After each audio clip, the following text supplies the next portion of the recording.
want to turn the show over to Barcus Patti, who is an Amazon Marketplace expert.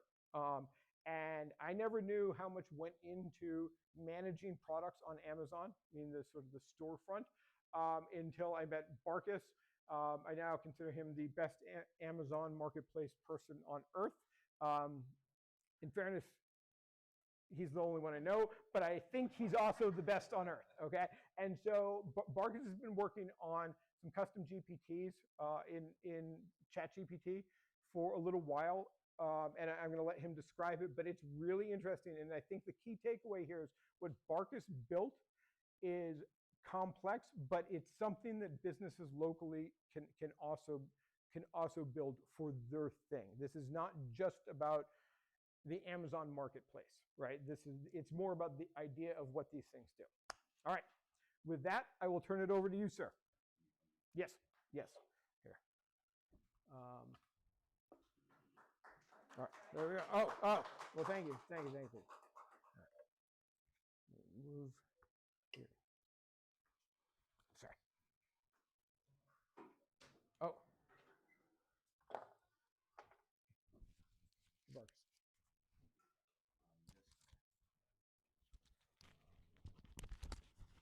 All right.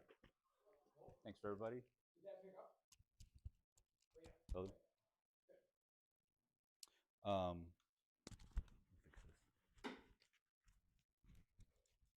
Give me just.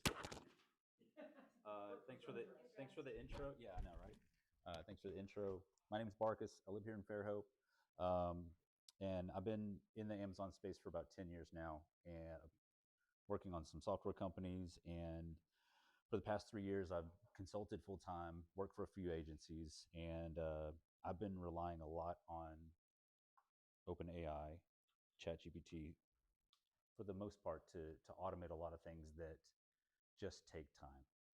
And I'm going to walk you through, I'm going to explain a couple of things. This is also, please ask questions. I'm not a great speaker, in my opinion. So the more that you ask questions, it makes me feel more comfortable. Let's try this.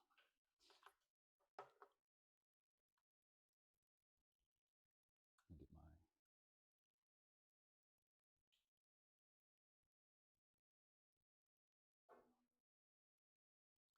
There it is. Okay. So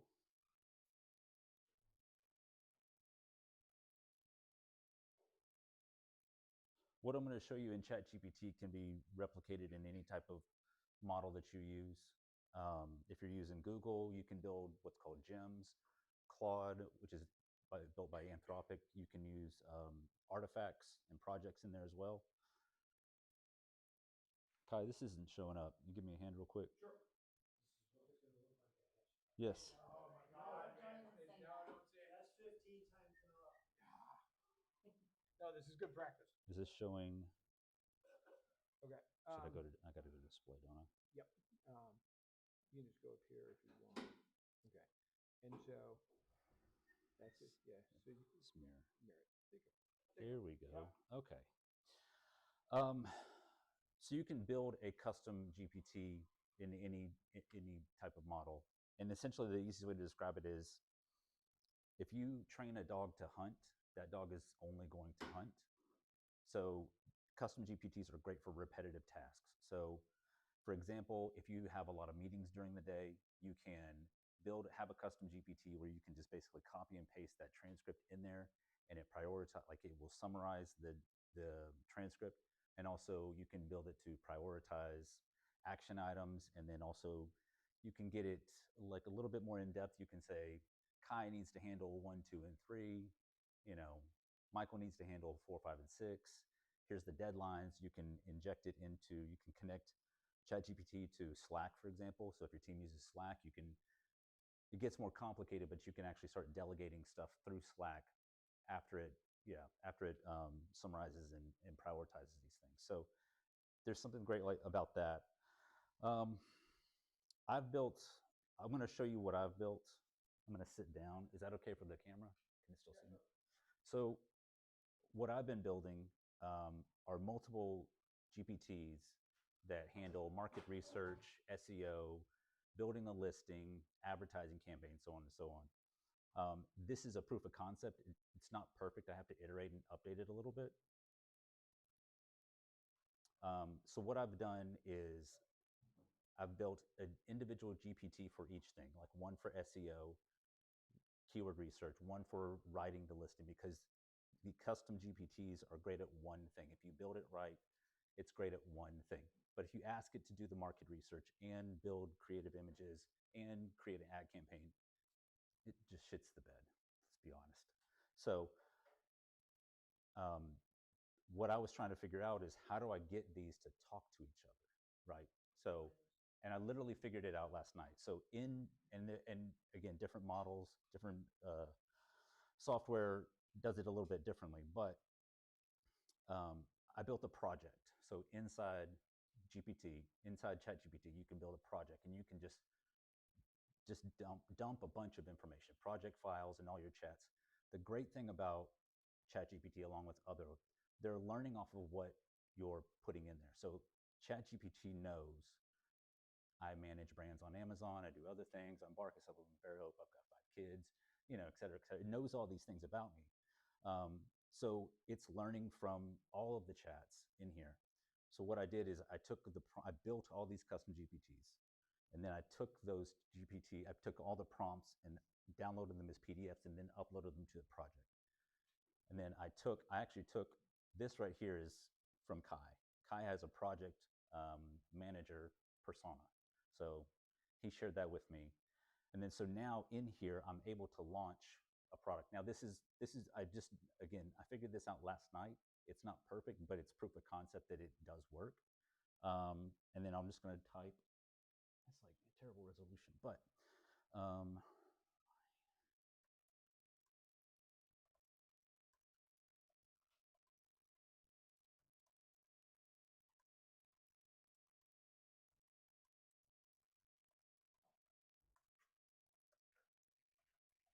okay. So this brand does not exist, and obviously this product doesn't exist. Oh, sorry. Yeah, so my prompt is, I need to launch a product on Amazon, a new car wash soap for the brand Acme Inc. So that brand doesn't exist on Amazon. So, and it's going to ask me a couple of questions.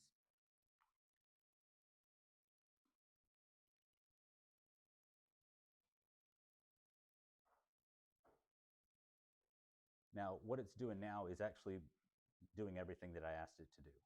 So you've got your inputs here. So it's got inputs into, I started refining this last night, where it already gave me a couple of keywords: car soap, car wash soap, auto shampoo, which auto shampoo wouldn't be a good keyword, but anyway.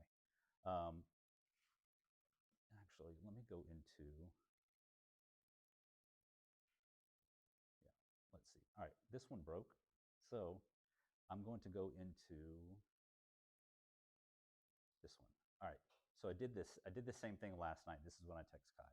So I said, hey, 3M wants to launch a new car wash soap. Again, 3M doesn't have a car wash soap. I made up dimensions and the weight, and I said, hey, it's only going to be sold by Amazon. So then this is what happens is, this project is now communicating with all of these GPTs that I built: market research, competitor research, et cetera, et cetera. And then it is basically saying, here's the inputs. So the first kickoff is market research. Let's do market research on this category and these keywords. So just do the market research on Amazon?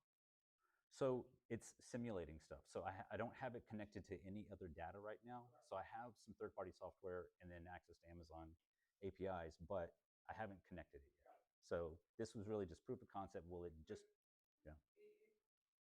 Will the end state be just research from Amazon, or market research like from all? It will just be from anything? Just from Amazon. Okay. Now, yeah, the goal is to like refine this for Amazon only, and then can I do this for external data? Like, what kind of external signals are beneficial for launching on Amazon, et cetera, et cetera. So there's 2 prompts that I put in here. I wanted to launch this product. I made it up, and then it said, would you like me to trigger the full pipeline or begin the market research and do validation for each one continuing? I tried to build in a confidence score into these GPTs, where if ChatGPT is saying this product my output is at a level 7, it sends it to me for approval, iterate, and continue. But if it thinks that the output is a 9 or a 10, then it automatically goes through. So after 2 prompts, it basically did everything that I wanted it to do. So it did the market research. All this was done in like 3 minutes. Now, to do this all manually, even with a computer and access to any tool that you want as far as third-party data and Amazon data, this would easily take like a couple of days. It just market research, competitor research, all this stuff is research. It's just brain time. So, but it built all of this. Now, what I'll say with this is I immediately learned that the more inputs that I put in here. So instead of just, this is the car wash soap, this is the dimensions and the weights, if I gave it more information, these are the top 3 competitor ASINs. An ASIN is a unique identifier for product selling on Amazon. These are my top 3 competitors. These are my have-to-have ranking keywords. This is my budget for spending each month.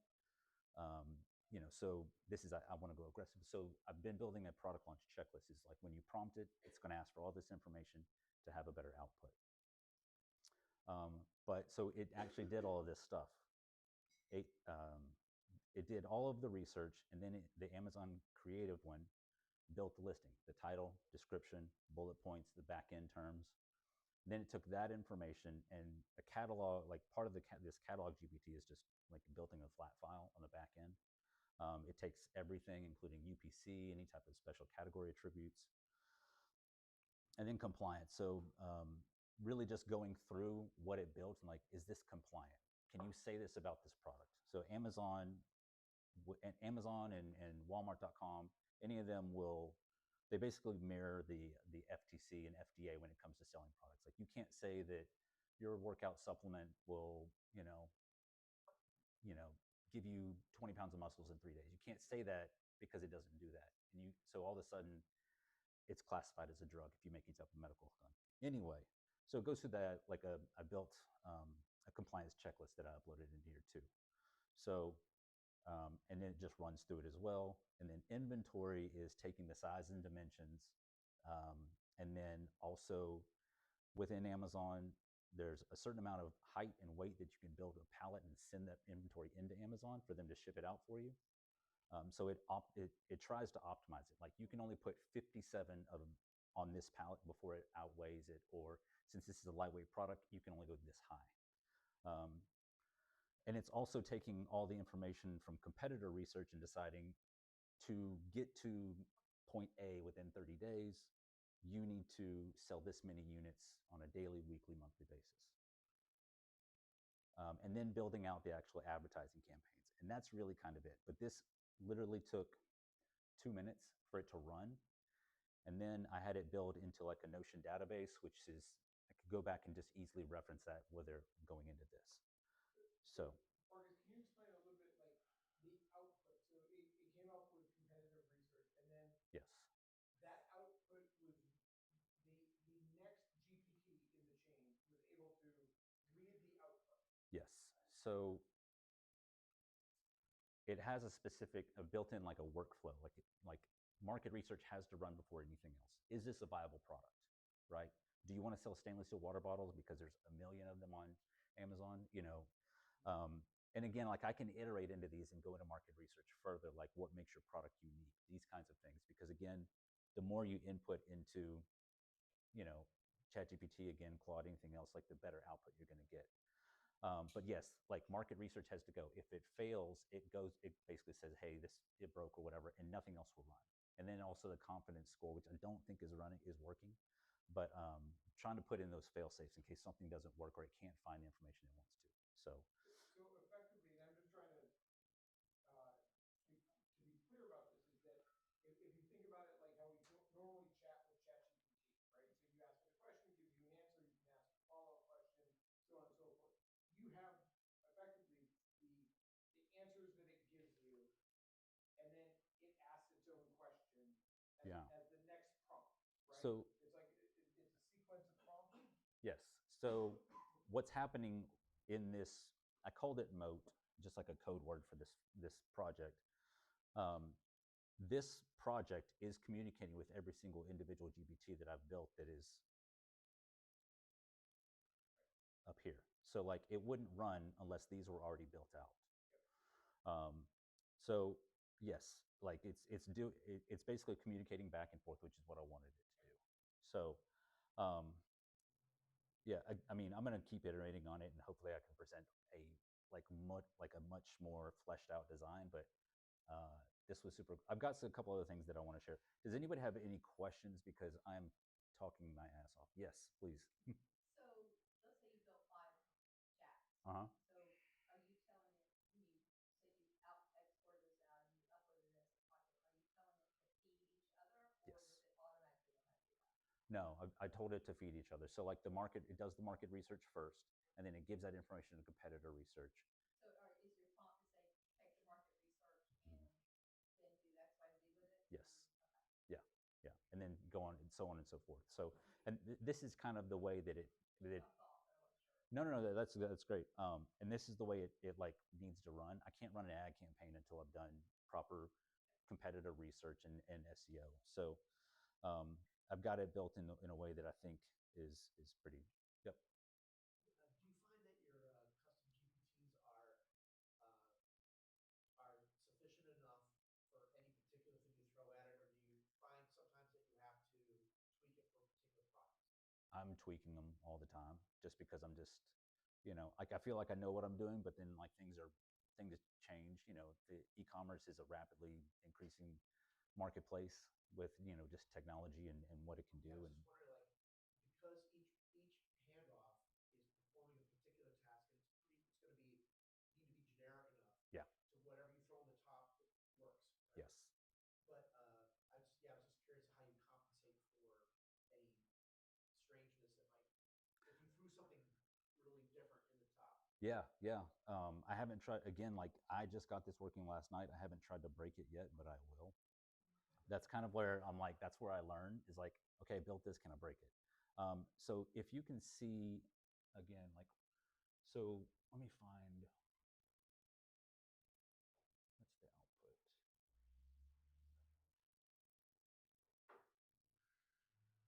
While you're doing that, will it give you opinions on a product? So if you say you want to sell like an aluminum water bottle, Yeah. that example, will it say this is a bad idea? Or will it try to maximize? It will eventually. So that's kind of like the goal of like, I wanted to build this thing like bare bones. Does this work the way I want it to? And then again, it's like completely refine like market research. It's like, how much information can I put into this? What I was trying to find is, it's not in here. So there's a couple of things that are, so for example, like iterating. The first part of market research, when I started building this, it was asking for competitor ASINs, and I'm like, we don't need that because you need to mark. This is for the market first, right? Like it's important, but I broke up market and competitor for a reason. So then basically I said, we don't need this for market research, right? So going back and forth, and then I made like for keywords, that's kind of like it was an optional thing. Like you can add information into it if you wanted to. So the goal is to build a checklist because there's stuff from a client that I will always need. I don't know what the dimensions of your product that you want to launch yet. Like if we haven't built the listing where it's shipped into Amazon, but I need that information. I need to know what your UPC is. And there's a failsafe in here too, like where if you don't have a UPC, it will, hey, this thing's not complete because we need this, and this to properly launch the product. So that was a very long-winded way of saying yes. So I've got a couple of other things. I built a couple of other things that I want to show you what this Amazon stuff might be boring. So I built a couple of things that might be interesting to people. So this one is what I built this yesterday, meeting ops, where again, you can take a transcript of a meeting through like Google Meet, Zoom, Microsoft Teams, and then you can just paste it in here and it's going to summarize the notes, and then it's going to give you priority of like what needs to be done next. Like what are the next steps? Who needs to handle that stuff? So that's pretty easy. And then this one was fun. So me and my wife have been, I think one of our like new pastimes is like to go look at houses on open houses on Sundays. especially the ones we can't afford. That's the funnest ones. But let me find the chat.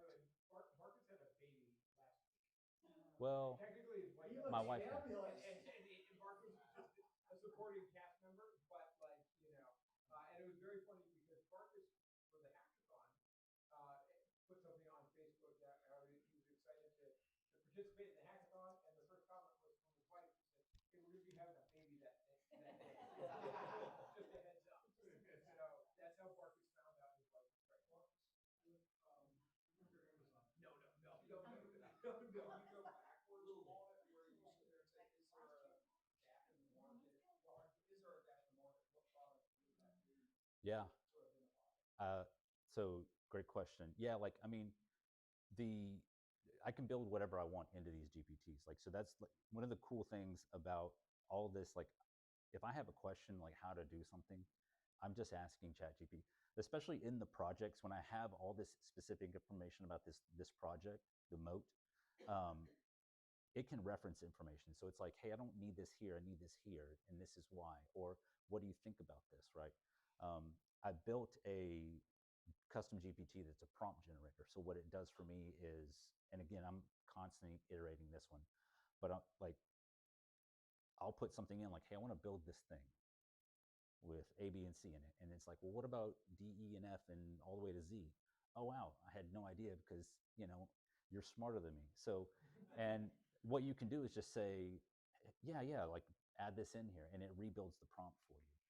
And then you can say, like if you want to share that prompt, you can share it, but if you want to build a custom GPT, you can do that as well. Like you could say, hey, reformat this for a custom GPT, or reformat this because we're going to build a project around it. But yeah, like as far as viability of a product, like absolutely, it just needs to, I just need to give it the information it needs to make that decision.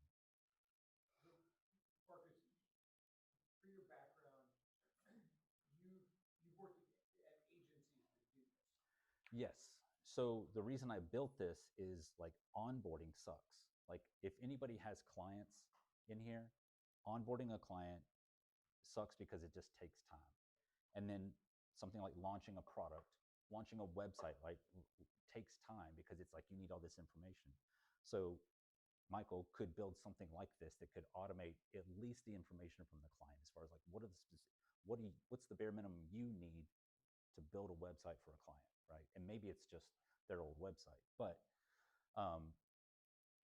also just like onboarding and doing audits take a lot of time too. So I've been trying to build an audit, right? That would, once I'm connected to their account, then I can run basically my own audit that takes minutes instead of days. Like a traditional like agency model in the Amazon space, usually the first, like you do like an initial audit, you don't have access to the account. It's like using third-party data is like, well, we can see A, B, and C. We think we can improve here and here and here, and expected growth right here. When you get into the account, and those can always take a long time. The bigger the agency, it seems like the longer it takes. And I'm like, this doesn't make any sense. Why am I handing off all this information, sometimes to somebody that is, in 8 to 10 hour different time zones? So there's like a 36 to 48-hour lag just to get an answer back from them. I didn't build it to kind of like replace, but it's just like speed and efficiency wins. That would be my moat for my agency. So, yeah, I just. And so what you did in 3 minutes, I'm trying to give some sort of context here. That process for like an agency, when you're working at an agency with someone, like how long does that process take? Well, again, like it just depends, but easily a few days, because if you're offloading it to another human, there's just a delay, especially if everybody's virtual. It's like, oh, well, they don't know that, I don't know, I'm out to lunch or something, or I've got other projects and maybe. Billable hours, right? Well, yeah, absolutely. So it could take a few days easily just to do the market research. And then, if the same team is working on the entire project for the brand, then, it's easier to hand it off. But what if we have a market research department? And then what if we have a competitor research department? That's where it really, really sucks. And also creative, like creating images just takes a long, long time too. And I can't build like what I wanted to do. I have an image creator GPT that I didn't include in this one because Chat GPT, just system limitations. It won't create one image. It can only create one image at a time unless I start using their APIs. So my next step is to like really iterate this, get this really refined the way I like it, then hook it up to OpenAI has a response API and assistance API. Is hook it into that where I can really, then I can connect to Amazon's APIs or third-party data APIs, connect all of that together where then it can go and do that research. So yeah. This is what, go ahead. Well, no. So you said the market research take a couple of things. Yeah. But like your end-to-end system, Yes. like with the palette stuff, all of that, did that take 3 minutes, or is that a longer process for AI to do? No, And they how built it. long- They built How it long does that all take in changes? Or hard to say. a couple of weeks. I mean, I've worked at small agencies and big agencies. It just seems like launching a product just takes forever. You know, and it's nobody's fault. It's just kind of it's. I think it's an antiquated model. I don't know. I Yeah. had a question for you. Because you've added some human complexity there when you're saying the bigger companies and you've got departments and you've got, that's a lot of brain power. Yeah. Have you done enough of this yet? And I know you're refining it, so Yeah. you might not be at this point yet. But to say who's quality controlling it, who's Yeah. making sure for those hallucinations, and then let's just say that that's a given. It's always going to be, what kind of time does that take? Is that an 8-hour cycle? Is Yeah. that a 5-minute cycle? What about that quality control that I expect you're getting pretty high quality out of all these humans? Yeah. So that's where I've been trying to build the confidence score into each GPT. What does it think first, right? So really just want to see that, but I don't have this connected to Amazon, so it's not going to upload something once it's done. And I would never build that in that way. I would be like, all right, it's gone to like an approval box, right? Or whatever. Reviewing it, you know, like maybe there's a day, right? It just depends on, I guess, again, how much time does that human have right now? And that's the thing that I love about AI is like it can just do it now, and it can do it, you know, 18 things at a time or more. But as far as like a time frame, like I would say like it's significantly reducing the time to launch. Sure. Yeah. So if it's a 2-week launch and it gets down to 1 day for a review, is that one person qualified, or do you have to pass that, as you said, through the approval process? Yeah. And have like 2 hours per department? No, I think like the way, like again, like the way a traditional Amazon agency works is there's a brand manager or an account manager, whatever you want to call them. They review everything. Like so that brand man. So if all this information came to me, again, if I'm not working on any other brand, you know, maybe a couple hours to to review it, and if nothing's broken, then you know we can just proceed. So yeah. How much code did you write for this? I didn't write any of it, so. I think that's one of the most interesting parts of this, right? There was no code at all, right? So if you have, I think the only sort of predicate is that it has, this is ChatGPT, the paid version that allows folders. Yes. That's it. So that's $20. $20, yeah. Right. And so I think that the lesson that I took from this, that I think is really, really powerful is that without being a developer, you can build these things in a way to do real work, right? You can go down from 2 weeks at an agency Yeah. to maybe let's call it somewhere between 5 minutes and a day, right? No matter what, it's going to be a huge difference maker, right? So when you think about your businesses or what you do, you know, we talk a lot about sort of development and code and things like this, but this is a way anyone can sort of start to get into this. Yeah. I mean, it's a great point. Again, like that's why I started doing this is like just, you know, reducing the time, and then also like everybody has their own way of doing things, and you know, I don't know. I just think that speed and efficiency can, you know, any type of service-based business.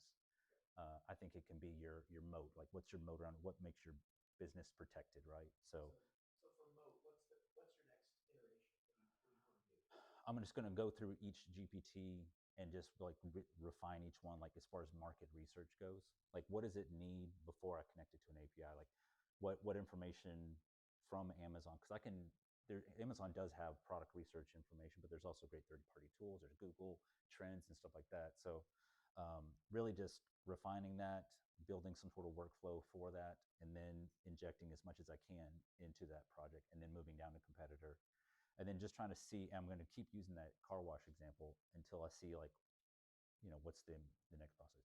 I think I hate the term game changer, but I think the real game changer for me is if I can build all of the images, the main image, the lifestyle images, infographics, images for advertising, because all of these are different pixel sizes, different dimensions. You want different things, banners for your Amazon storefront, so on and so forth. If I can build all of that automatically, and then you can build it, and then you can also make it an Adobe Illustrator file, which I could send to a creative department and be like, can you edit this file? Because they hate JPEGs. If they hate just, because you can't do anything with it. It's very difficult. So that's kind of like, when I finish this, that's going to be the next thing is building is that. And then I've got a friend that's a real developer. And then he's like, we can hook all the APIs together. Like once you've built it, he's like, that's the easy part. So yeah. I wanted to show something that's not Amazon real quick, and then answer questions, and then I can kind of just wrap up. Again, me and my wife love to just, look for houses. And I've been doing this manually, but I built like a little GPT that you can upload an image and be like, what would this space look like if the cabinets were painted gray, or if the floors were white, or if we knocked down a wall, et cetera, et cetera. Any real estate agents in the room? Okay, good. Okay. Whatever So you want. And they're not watching the YouTube stream. Yeah. So this is a house. This one right here is a house for sale in Spanish Fork, 1960s brick. So that's like my favorite. And then I'm just, hey, what did this look like with a modern minimalist aesthetic? And what's funny about this is it didn't do the left side shutter. So I just said, paint the brick light gray, white, like a very, very like, am I going to flip? If you see a house that has light gray everything and white, somebody flipped it, it seems like. So I went with that, but it didn't put the shutters over here. So I'm like, hey, add the shutters. The cedar shutters need to be on all the windows, and let's add some landscaping and sidewalk. And then I got a much better result. So like my wife isn't great about like what this looks like at the end point. I can. I'm like, oh no. So I'm like, hey, what do you want? What do you want? What do you want? And then she's like, oh, okay, I like that. And then what I did here too is like, this is a picture of the kitchen. Let's remodel this kitchen a little bit, right? And then it kind of got it close right there. But it blocked this off right here because I said I wanted to remove the upper cabinets on the left. So it just blocked it all off. So then I just asked it again to change it, and then it knocked down that wall. So then now we have like a remodeled kitchen. So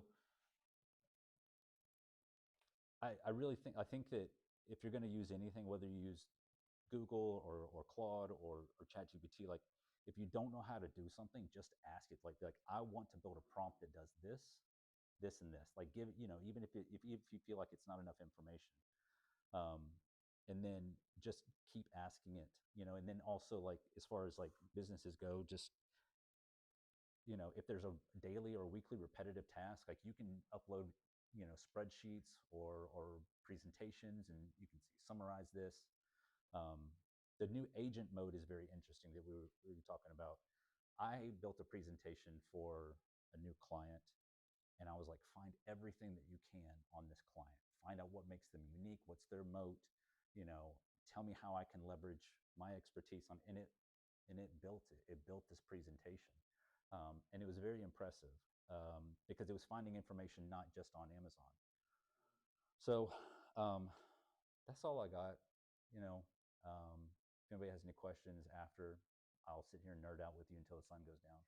So yeah, that's pretty much it. That would be good for college kids applying to universities, writing essays. Like find, based on my background, like find out what this school is after. Yeah. And then help me write an essay to that school. Yeah, absolutely. All right, that's it. That's all I got.